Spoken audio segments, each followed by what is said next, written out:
કરી દીધું?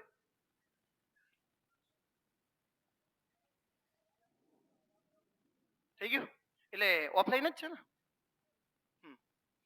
ચલો ભાઈ, 3 અને 4 સપ્ટેમ્બરના કરંટ અફેર્સ.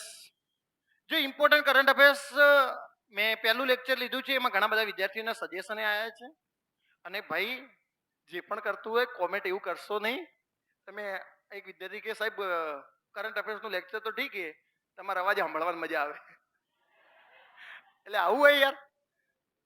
અને જો ભાઈ હવે હવે ધ્યાન રાખો, બીજું કોઈ ઊભું ન થાય. હા, ધ્યાન રાખો. અને જે ગયા છે ને સંજયને કહી દે 50 રૂપિયા દંડ લઈ લે. ચલો શરૂઆત કરીએ મોટિવેશન કોટો સાથે. સફળતા કિસ્મતમાં નહીં પણ તમારી મહેનતમાં હોય છે. ક્યાં હોય છે ભાઈ? મહેનતમાં. ઓકે, અને એ તમારે મહેનત કરવાની છે. કરંટ અફેર્સની શરૂઆત કરી લઈએ. પહેલો જ અગત્યનો ઇમ્પોર્ટન્ટ ક્વેશ્ચન. અને તાજેતરમાં પેરી ઓલિમ્પિક્સની અંદર નિષાદ કુમારે કયો મેડલ જીત્યો છે ભાઈ? બોલો. સિલ્વર મેડલ જીત્યો છે. કયો મેડલ જીત્યો છે? હા, વાંચીને આવ્યા જે કર્યું હોય તે, પણ ધ્યાન રાખજો ભાઈ. તાજેતરમાં પેરિસ પહેલા ઓલિમ્પિક નિષાદ કુમારે કયો મેડલ લીધો છે? સિલ્વર. ગઈકાલે મેં તમને કીધું હતું ભાઈ. ઓકે, પ્રીતિપાલે ઇતિહાસ રચ્યો છે અને 2 મેડલ જીતનારી પ્રથમ ભારતીય મહિલા બની છે. ઓકે, પેરા ઓલિમ્પિક્સમાં કેટલાક ઇમ્પોર્ટન્ટ ફેક્ટ જોઈ લઈએ. હિમાચલ પ્રદેશના નિષાદ કુમારે, તમને પ્રશ્ન પૂછી શકાય છે કયા રાજ્યથી બિલોંગ કરે છે? હિમાચલ પ્રદેશના. શ્રેષ્ઠ પ્રયાસની અંદર એમણે હાસ્ય કર્યો. ખાસ તો આપણે શું યાદ રાખવાનું છે? એમને કઈ રમતમાં જીત્યું છે? ઓકે, તો કઈ રમતમાં જીત્યો છે ભાઈ? એમણે હાઈ જમ્પની અંદર જીત્યો છે. ઓકે, ઊંચી કૂદની અંદર. અને એમને ભારત તરફથી 7મો મેડલ. એનો કોઈ એટલો બધો નથી, પણ નિષાદે અમેરિકાના રોડ્રિક ટાઉનસેન્ડ જે છે એ એનાથી જીતી ગયો છે ને એને ગોલ્ડ મેડલ મળ્યું. અને એની સામે હારી અને ભારતના નિષાદ કુમારને કયો મેડલ મળ્યો છે? સિલ્વર. ઓકે, પુરુષોની ઊંચી કૂદની અંદર. આ તો શ્રેણી કદાચ નહીં પૂછી શકાય, કારણ કે ઘણી બધી શ્રેણીઓ પેરા ઓલિમ્પિકની અંદર છે. છતાંય આપણે લખી છે T47 શ્રેણીમાં સતત બીજો સિલ્વર મેડલ જીત્યો. એટલે કે એમણે ટોક્યો ઓલિમ્પિકની અંદર સિલ્વર મેડલ મેળવ્યો હતો. અને સતત બીજો મેડલનો મતલબ એવો છે કે ટોક્યો ઓલિમ્પિક જ્યારે થઈ હતી ત્યારે એમને પણ મેડલ મેળવ્યો હતો. જુઓ, આજ દિવસ સુધીના જે મેડલ આવ્યા છે ને, ફટાફટ હું રિવિઝન કરાવી દઉં છું કે Avani Lekhara very most important point છે. કઈ રમત સાથે સંકળાયેલા છે? શૂટિંગ. હું તમને એ કહી દઉં કે તમારે ખેલાડી અને કઈ રમત સાથે સંકળાયેલો છે ખાસ યાદ રાખવાનું. અને એમને કયો મેડલ મેળવ્યો છે ભાઈ? એકમાત્ર ગોલ્ડ મેડલ મેળવ્યો છે મહિલાઓની 10 મીટર એર રાઇફલમાં. મોના અગ્રવાલ જેને શૂટિંગમાં મેડલ મેળવ્યો છે, કયો મેડલ છે ભાઈ? બ્રોન્ઝ મેડલ છે. જેમને પણ 10 મીટરની એર રાઇફલની અંદર આ મેડલ મેળવ્યો છે. ત્રીજું છે પ્રીતિ પાલ. ઓકે, આ સૌથી ઇમ્પોર્ટન્ટ પોઈન્ટ છે. એમણે પણ બ્રોન્ઝ મેડલ મેળવ્યો છે 100 મીટર અને બીજું જે મેળવ્યું છે 200 મીટર. આમ પ્રીતિ પાલે કેટલા મેડલ મેળવ્યા છે? 2 મેડલ મેળવ્યા છે. ઓકે, મનીષ નરવાલ જેને શૂટિંગની અંદર સિલ્વર મેડલ મેળવ્યો છે પુરુષોની 10 મીટર એર પિસ્તોલમાં. રૂબીના ફ્રાન્સિસ, તમે જોઈ શકો છો જે બધા પણ મેડલ મેળવ્યા છે ને લગભગ શૂટિંગમાં છે. ઓકે, આમને જે મેળવ્યો છે નિષાદ કુમાર એને હાઈ જમ્પમાં, અને બીજું જેને મેળવ્યું છે પ્રીતિ પાલ એને રેસની અંદર એટલે કે દોડમાં. બાકી બધા સામા મળે છે ભાઈ? શૂટિંગમાં. અને નિષાદ કુમારે સિલ્વર મેડલ મેળવ્યો છે મેન્સની હાઈ જમ્પમાં. તો આજ દિવસ સુધી આટલા મેડલ મળ્યા છે. ખાસ જે અગત્યના છે ને, હું તમને લાસ્ટમાં બધા મેડલ રિપીટ કરાવી દઈશ. આ વાંચવાથી એક ફાયદો એવો થશે કે ગઈકાલે તમે પ્રીતિપાલ વાંચ્યું, આજે પણ પ્રીતિપાલ વાંચે, અને તો બંનેની અંદર એને કયા મેડલ મેળવ્યો છે ભાઈ? Bronze medal. ઓકે, તો આ એક અગત્યનો પોઈન્ટ છે. તાજેતરમાં એશિયન કેડેટ જુડો ચેમ્પિયનશિપમાં હિમાંશી ટોક્સે કયો મેડલ મેળવ્યો છે? તો આ પણ યાદ રાખજો, કયો મેડલ મેળવ્યો છે ભાઈ? સિલ્વર મેડલ મેળવ્યો છે. અને સાની અંદર તો એશિયન કેડેટ જુડો ચેમ્પિયનશિપ. મને જ્યાં એવું લાગે છે ને કે આની અંદર ખાલી આ ક્વેશ્ચન જ ઇમ્પોર્ટન્ટ છે, મેં ક્વેશ્ચન લીધો છે. જ્યાં મને એવું લાગે કે આ માહિતી આપવા જેવી છે, એની અંદર મેં ઘણી બધી માહિતી પણ એડ કરી છે. ઓકે, નેક્સ્ટ જુઓ. ઓકે, જો HAL ના CMD, okay, chief managing director તરીકે કોની નિમણૂક કરવામાં આવી છે ભાઈ? તો doctor DK Sunil. Okay, HAL એટલે અહીંયા જો હિન્દુસ્તાન એરોનોટિક્સ લિમિટેડ. ઓકે, એના નવા CMD ચીફ મેનેજિંગ ડિરેક્ટર તરીકે કોની નિમણૂક કરવામાં આવી છે? Doctor CK Sunil. અને તમને પ્રશ્ન પૂછે કે હિન્દુસ્તાન એરોનોટિક્સ લિમિટેડની સ્થાપના ક્યારે થયેલી છે? તો 23 ડિસેમ્બર 1940. અને એનું મુખ્ય મથક ક્યાં આવેલું છે ભાઈ? કર્ણાટકના બેંગ્લોર ખાતે. તો આ આની માહિતી ઇમ્પોર્ટન્ટ છે ડીકે સુનિલ. જો ગઈકાલે મેં સમજાવ્યું હતું ને આજ ફરીથી સમજાવી દઉં. તાજેતરની અંદર જે નિમણૂક થઈ ને એ ફરીથી ફટાફટ આપણે રિવાઇઝ કરી લઈએ. સંજીવ રૈના આઈટીબીપી ના એડિશનલ ડાયરેક્ટર જનરલ તરીકે નિમણૂક કરવામાં આવી છે. રાજેશ નામ્બિયાર ઓકે નાસ્કોમ ના અધ્યક્ષ તરીકે નિમણૂક કરવામાં આવી છે. તો નાસ્કોમ ના અધ્યક્ષ કોણ બન્યું છે? રાજેશ નામ્બિયાર. આ ગઈકાલનો ક્વેશ્ચન છે તેજેન્દર સિંહ ઓકે ભારતીય વાયુસેનાના નવા નાયબ વડા તરીકે કાર્યભાર સંભાળ્યો છે. એમ સુરેશ જે છે એમને એરપોર્ટ ઓથોરિટી ઓફ ઇન્ડિયાના વચગાળાના ચેરમેન નિમણૂક કરવામાં આવી છે. અને છેલ્લું ઇમ્પોર્ટન્ટ આઈએમપી સત્ય પ્રકાશ સાંગવાન ઓકે જેને આની ઓલિમ્પિકની અંદર પેરા ઓલિમ્પિક્સ માટે સેફટી મિશન તરીકે નામ આપવામાં આવ્યું છે. તાજેતરમાં બિસ્લેરીએ ઓકે કચરાના વ્યવસ્થાપન માટે કયા રાજ્ય સાથે કરાર કર્યો છે? અને તો ખાસ ધ્યાન રાખજો કયા રાજ્ય સાથે કરાર કર્યો છે ભાઈ? ગોવા રાજ્ય સાથે કરાર કર્યો છે બિસ્લેરીએ. તો ગોવાની રાજધાની કઈ છે ભાઈ? પણજી. અને એના કોણ છે ભાઈ? સીએમ પ્રમોદ સાવંત. અને રાજ્યપાલ છે શ્રીધરન પિલ્લઈ. ઓકે અહીંયા દેખાતું નહીં હોય પણ વાંધો નહીં, હું બોલી જઉં છું. શ્રીધરન પિલ્લઈ એના રાજ્યપાલ છે. ગોવાના કેટલાક ઇમ્પોર્ટન્ટ ક્વેશ્ચન જે તાજેતરમાં ચર્ચામાં છે એ જોઈ લઈએ. અને જો ગોવાનો પહેલો ઇમ્પોર્ટન્ટ ક્વેશ્ચન, ગોવામાં world audio visual entertainment summit યોજાઈ છે. અને તમને પ્રશ્ન એમ પૂછે કે ભાઈ audio visual and entertainment summit ક્યાં યોજાઈ છે? તો ગોવાની અંદર. ભારતીય નૌકાદળે ગોવામાં આઈએનએસ ત્રિપુટ લોન્ચ કર્યું છે. તમને પ્રશ્ન પૂછાય કે ઇન્ડિયન નેવીનું જે નેવીનું શિપ જે છે એ આઈએનએસ ત્રિપુટ ક્યાંથી નૌકાદળને આપવામાં આવ્યું છે? તો ક્યાંથી ભાઈ? ગોવામાં. આ એક ઇમ્પોર્ટન્ટ. ગોવા વિધાનસભામાં અનુસૂચિત જનજાતિ આરક્ષણ માટેનું બિલ રજૂ કરવામાં આવ્યું છે. પ્રશ્ન પૂછી શકાય છે અનુસૂચિત જનજાતિ માટેનું આરક્ષણ બિલ પ્રથમ કયા રાજ્યએ કર્યું છે ભાઈ વિધાનસભામાં? ગોવા. ગોવાનો સ્થાપના દિવસ ક્યારે છે ભાઈ? 30 મે ના રોજ. ગોવામાં ઇન્ડિયા એનર્જી વીક 2024 નું આયોજન કરવામાં આવ્યું છે. 10મી સદીનો કદમ શિલાલેખ, આ ઇમ્પોર્ટન્ટ. 10મી સદીનો કદમ શિલાલેખ ક્યાંથી મળ્યો છે ભાઈ? ગોવામાંથી. અને ગોવાના કાજુને જીઆઈ ટેગ આપવામાં આવે છે. પ્રશ્ન પૂછે કે ગોવાને કઈ પ્રોડક્ટને જીઆઈ ટેગ મળ્યો છે? તો કાજુ. અને ગોવામાં મુખ્યમંત્રીએ સ્વયંપૂર્ણ ઈ માર્કેટ લોન્ચ કર્યું છે. કોણ છે ભાઈ ગોવાના સીએમ? પ્રમોદ સાવંત. અને રાજ્યપાલ કોણ છે? શ્રી એમ ધરન પિલ્લઈ. નેક્સ્ટ, તાજેતરમાં કઈ કંપનીએ વાર્ષિક આવકમાં 10 લાખ કરોડને પાર કરી છે? ઓકે પોતાની જે વેલ્થ છે કયું આવશે ભાઈ? Reliance industry limited. ઓકે આમ તો જો કે તમને દેખાય છે એટલે વાંધો નહીં. રિલાયન્સે આને લોન્ચ કરી છે જેની વાર્ષિક આવકમાં કેટલો ભાઈ? 10 લાખ કરોડને પાર કરનારી ભારતની પ્રથમ કંપની બની છે. અને ચાલો લોચો માર્યો છે, વાંધો નહીં હાલો. ઓકે રિલાયન્સ ઇન્ડસ્ટ્રી લિમિટેડે 10 લાખ કરોડની વાર્ષિક આવક હાંસલ કરનારી પ્રથમ ભારતીય કંપની છે. આના ચેરમેન છે મુકેશ અંબાણીએ કંપનીની વાર્ષિક સામાન્ય સભા છે એની અંદર આ માહિતી આપી. અને રિલાયન્સે નાણાકીય વર્ષ 23-24 માટે આટલા કરોડની અંદર એને ટર્નઓવર બતાવ્યું છે. એટલે મૂળ પરીક્ષાની અંદર પૂછાવાની કોઈ સંભાવના નથી. નેક્સ્ટ ચલો, કારણ કે આપણે તો ટાઈમ બચાવવાની જ વાત છે. નેક્સ્ટ જોઈ લો ભાઈ, તાજેતરમાં કયા દેશના રાષ્ટ્રપતિએ ઓલિમ્પિક ઓર્ડરથી સન્માનિત કરવામાં આવે છે ભાઈ? ફ્રાન્સ. કોણ છે ભાઈ ફ્રાન્સના રાષ્ટ્રપતિ? કોણ છે? એમ્યુઅલ મેક્રોન. એમ્યુઅલ મેક્રોન જેને ભાઈ આ પેરિસ ઓલિમ્પિક ક્યાં થયો છે? ફ્રાન્સ. ઓકે જે આ ઓલિમ્પિક યોજાયો છે એ ફ્રાન્સની અંદર થયો છે ને એનું સુવ્યવસ્થિત એમણે આયોજન કર્યું એમના માટે એમને આ ઓર્ડર આપવામાં આવ્યો છે, ઓલિમ્પિક ઓર્ડર. નેક્સ્ટ જુઓ તો ફ્રાન્સના કેટલાક અગત્યના ક્વેશ્ચન જોઈ લઈએ. હેનલી પાસપોર્ટ ઇન્ડેક્સ 2024માં ફ્રાન્સ કયા ક્રમે રહ્યું છે ભાઈ? પ્રથમ ક્રમે. અને ભારત કયા ક્રમે રહ્યું છે? 85.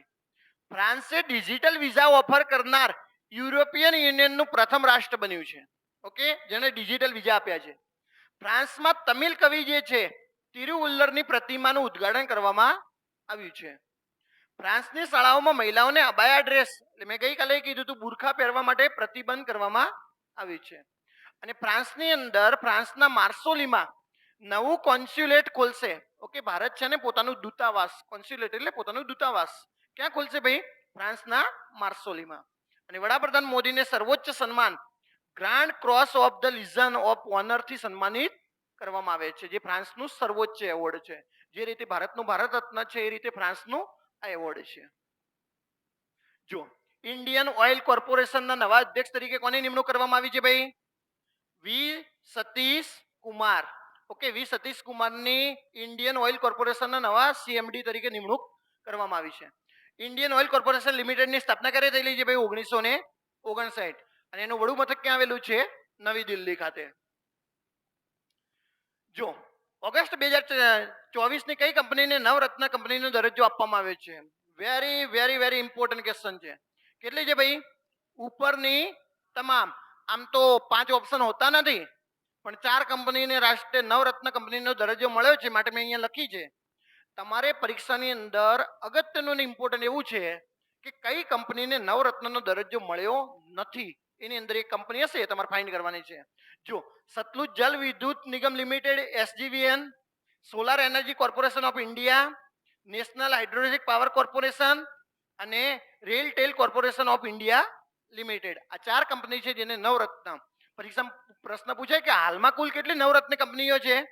25. આની સાથે કુલ કેટલી થઈ ગઈ છે? 25. તો આ એક અગત્યનો પરીક્ષાની દ્રષ્ટિથી અગત્યનો ક્વેશ્ચન છે. 25 નવરત્ન કંપનીઓ છે. આમ તો નવરત્ન કંપની છે ને જે સરકારના ઓથોરાઇઝમાં છે, સરકારી કંપની હોય ને એને જ નવરત્નનો કંપનીનો દરજ્જો આપવામાં આવે છે. કોઈ પણ પ્રાઇવેટ કંપનીને નવરત્ન દરજ્જો આપવામાં આવતો નથી. તમને એમ પ્રશ્ન કહી દે કે રિલાયન્સ એ નવરત્ન કંપની છે, તો ધ્યાન રાખજો. ઓકે, રિલાયન્સ એ નવરત્ન કંપનીની અંદર આવતી નથી. ઓકે, નવરત્ન કંપનીઓ હશે એ સરકારી જ હશે બધી. અહીંયા જુઓ, અત્યારે તો કે આ બધાની કન્ડિશન શું છે? એક ખાલી એવું વાંચી લેવાનું કે આ પહેલા છે ને બધી મિની રત્ન કંપનીઓ હશે અને એ પછી હવે નવરત્ન કંપની બની છે. 2024 સુધીમાં નવરત્ન કંપનીઓ કુલ કેટલી થઈ ગઈ છે ભાઈ? 25. નવરત્ન કંપની બનવા માટે નીચેના માપદંડ જરૂરી છે. માપદંડ જો પીએસઆઈ ની પરીક્ષાની અંદર પ્રશ્ન પૂછવાનો હશે તો પૂછશે, કોન્સ્ટેબલમાં એટલો અપર લેવલમાં જશે નહીં. ઓકે, મિની રત્ન કંપનીનો દરજ્જો મળેલો હોવો જોઈએ. બીજું, 5 વર્ષમાંથી 3 વર્ષ માટે ઉત્તમ અથવા ખૂબ સારી રેટિંગ એને મેળવેલી હોવી જોઈએ. 6 પરફોર્મન્સના પેરામીટર ઓછામાં ઓછા 60% થી વધુનો સારો રેકોર્ડ હોવો જોઈએ. ઓકે, એકવાર તમારે આને વાંચી લેવાના છે. મહારત્ન અને નવરત્નનો દરજ્જો સેન્ટ્રલ પબ્લિક સેક્ટર એન્ટરપ્રાઇઝ ની કંપનીઓને આપવામાં આવે છે, એટલે કે ખાનગી ક્ષેત્રની કંપનીઓને આમાં સામેલ કરવામાં આવતી નથી. કઈ કઈ કંપનીઓમાં ભાઈ? મહારત્ન અને નવરત્ન કંપનીની અંદર આમનો સમાવેશ કરવામાં આવતો નથી, ખાનગી કંપનીનો. નેક્સ્ટ જુઓ, આઈએમપી ક્વેશ્ચન. ઓકે, 133મો ડુરાન્ડ કપ 2024 ટાઇટલ કોણે જીત્યું છે ભાઈ? North East United football club. Okay, 133મા નંબરનો ડુરાન્ડ કપ જીત્યો છે. પરીક્ષામાં પ્રશ્ન એવો જ પૂછાશે, ડુરાન્ડ કપ કઈ રમત સાથે સંકળાયેલો છે? ઓકે, તો ફૂટબોલ. અને આનું તમારે યાદ રાખવાનું છે કે આ છે ને એશિયાનો સૌથી જૂનો કપ છે અને 1888માં એની શરૂઆત થઈ હતી. ક્યારે થઈ હતી ભાઈ? 1888માં. સૌથી વધુ વખત આનો ખિતાબ કોણે જીત્યો છે? તો મોહન બાગાન સુપર જાયન્ટ છે, એને સૌથી વધુ વાર આનો ખિતાબ જીત્યો છે. એની કેટલીક ઇમ્પોર્ટન્ટ માહિતી હું તમને આપી દઉં. જો ડુરાન્ડ કપ વિશે છે, ડુરાન્ડ કપ એશિયા અને ભારતની સૌથી જૂની ક્લબ આધારિત ફૂટબોલ ટુર્નામેન્ટ છે. એની શરૂઆત ક્યારે થઈ હતી ભાઈ? 1888માં. પ્રથમ સ્પર્ધા છે ને ક્યાં યોજાઈ હતી? આ ખાસ ધ્યાન રાખજો, સિમલાની અંદર યોજાઈ હતી. અને 17મા ટાઇટલની જીત સાથે સૌથી વધુ સફળ ટીમ કોણ છે ભાઈ? તો આ ખાસ ધ્યાન રાખજો, સફળ ટીમ કઈ છે? 17. મોહન બાગાન સુપર જાયન્ટ, જેને કુલ કેટલા ટાઇટલ જીત્યા છે? 17. ઓકે, આ વખતે કોણ જીત્યું છે ભાઈ? North East United football club. જુઓ નેક્સ્ટ ક્વેશ્ચન, બહુ ચર્ચિત mRNA BNT 116 રસી જે છે એ કોની સાથે સંકળાયેલી છે ભાઈ? તો ફેફસાના કેન્સર સાથે સંકળાયેલી છે. ઓકે, લંગ કેન્સર જેને કહે છે. ઓકે, ફેફડાના કેન્સર સાથે. તો કઈ છે? BNT 116. જો બાયોટેક દ્વારા વિકસિત વિશ્વની પ્રથમ mRNA ફેફસા કેન્સરની રસી BNT 116 લોન્ચ કરવામાં આવી છે. આ રસીનું પ્રથમ પરીક્ષણ છે ને યુકેમાં કરવામાં આવ્યું છે. કયા રાજ્ય, કયા દેશની અંદર કરવામાં આવ્યું છે ભાઈ? યુકેમાં કરવામાં આવ્યું છે. અને ટ્રાયલના આધારે 130 દર્દી, 7 દેશના 130 દર્દી ઉપર આનો પરીક્ષણ કરવામાં આવશે. જે મેં અહીંયા દેશ લખે છે એ બધા એટલા બધા ઇમ્પોર્ટન્ટ નથી. ઇમ્પોર્ટન્ટ પોઈન્ટ જે છે ને આ રસી જે છે કે ભાઈ આ રસી કયા કેન્સર સાથે સંકળાયેલી છે, તો ફેફસાના કેન્સર સાથે. અને સૌ પ્રથમ ક્યાં કરવામાં આવી છે ભાઈ? યુકેમાં. નેક્સ્ટ જુઓ, ભારતીય નૌકાદળ જહાજ તાબેર કયા દેશના નૌકાદળના જહાજ અટલાયા સાથે દરિયાઈ ભાગીદારી કરશે? તો કયું આવશે ભાઈ? સ્પેન. તો તમને પ્રશ્ન પૂછે કે ભારતીય જહાજ કયું છે, તો જહાજ તાબેર, અને સ્પેનનું કયું છે? જહાજ અટલાયા. ઓકે, તો આ બંને વચ્ચેની સંયુક્ત કવાયત થઈ છે. ભૂમધ્ય એશિયાના દરિયાની અંદર એની કવાયત થઈ છે. જો આ ખાસ યાદ રાખજો કે નૌકાદળની સ્થાપના ક્યારે થઈ હતી ભાઈ? 26મી જાન્યુઆરી 1950. એટલે કે ભારત જ્યારે પ્રજાસત્તાક બન્યું ત્યારે આની સ્થાપના થયેલી છે. અને મુખ્ય મથક ક્યાં આવેલું છે ભાઈ? નવી દિલ્હી. અને તમને પ્રશ્ન પૂછે કે નૌકાદળના ચીફ કોણ છે, તો દિનેશ ત્રિપાઠી. આને યાદ રાખજો ને, દિનેશ ત્રિપાઠી નૌકાદળના ચીફ છે. જો વડાપ્રધાન નરેન્દ્ર મોદીએ જિલ્લા ન્યાયતંત્રની 2 દિવસની રાષ્ટ્રીય પરિષદનું ઉદ્ઘાટન ક્યાં કર્યું છે ભાઈ? ભારત મંડપમ નવી દિલ્હી ખાતે. ક્યાં ભાઈ? ભારત મંડપમ નવી દિલ્હી ખાતે એનું ઉદ્ઘાટન કર્યું છે. જે જિલ્લાની ન્યાયતંત્રની છે એની વચ્ચે સુમેળભર્યા સંબંધો સ્થાપાય એના માટે આનું ઉદ્ઘાટન કરવામાં આવ્યું છે. જુઓ, કયા દેશે 8મી મહિલા એશિયન હોકી ચેમ્પિયનશિપની ટ્રોફીની જે સ્પર્ધા છે 2024માં આયોજન થવાનું છે, અને તો એની મેજબાની કયો દેશ કરશે ભાઈ? તો આપણો દેશ ભારત. ઓકે, 8મી મહિલા એશિયન હોકી ચેમ્પિયનશિપની મેજબાની કરશે. તો આ પણ એક આપણા માટે ઇમ્પોર્ટન્ટ ક્વેશ્ચન છે. નેક્સ્ટ, વર્ષ 2024માં ઓકે શાંઘાઈ કોર્પોરેશન જે છે ઓર્ગેનાઇઝેશન, એની ગવર્નર પ્રેસિડેન્ટની કાઉન્સિલની જે બેઠક છે એ ક્યાં યોજવાની છે ભાઈ? તો ઇસ્લામાબાદ, પાકિસ્તાન. આ એટલા માટે ઇમ્પોર્ટન્ટ છે કે પાકિસ્તાનને ભારતના વડાપ્રધાન નરેન્દ્ર મોદીને આ સમિટમાં ભાગ લેવા માટે આમંત્રણ આપ્યું છે. અને હવે મોદી સાહેબ જાય છે કે નથી જતા ને એ બહુ ચર્ચિત છે. એટલા માટે આને ખાસ યાદ રાખજો કે શાંઘાઈ કોર્પોરેશન ઓર્ગેનાઇઝેશન છે એની ગવર્નર પ્રેસિડેન્ટની કાઉન્સિલની બેઠક ક્યાં આયોજન થવાનું છે ભાઈ? ઇસ્લામાબાદ, પાકિસ્તાન. જો શાંઘાઈ કોર્પોરેશન ઓર્ગેનાઇઝેશનના સરકારના વડાઓની સમિટ પાકિસ્તાનની રાજધાની ઇસ્લામાબાદમાં યોજવાની છે. પાકિસ્તાનના વડાપ્રધાન નરેન્દ્ર મોદીએ ઓક્ટોબરમાં ઇસ્લામાબાદમાં યોજાનારી શાંઘાઈ કોર્પોરેશનની જે વડાઓની બેઠક છે એમને આમંત્રણ આપ્યું છે. અને આ ખાસ પાકિસ્તાનના શાંઘાઈ કોર્પોરેશનની જે બેઠક છે ને એ ફરતી અધ્યક્ષતા મળે છે. આપણને એમ કે કેમ પાકિસ્તાનની અંદર, તો જેટલા શાંઘાઈ કોર્પોરેશનના જે દેશો છે ને એ બધાને વારા ફરતી એમની અધ્યક્ષતા મળે છે. અને આ વખતે કોની મેજબાની કરી રહ્યું છે ભાઈ? પાકિસ્તાન. ઓકે, તો જેટલા પણ ઇમ્પોર્ટન્ટ ક્વેશ્ચનો હતા એની આપણે ચર્ચા કરી લીધી.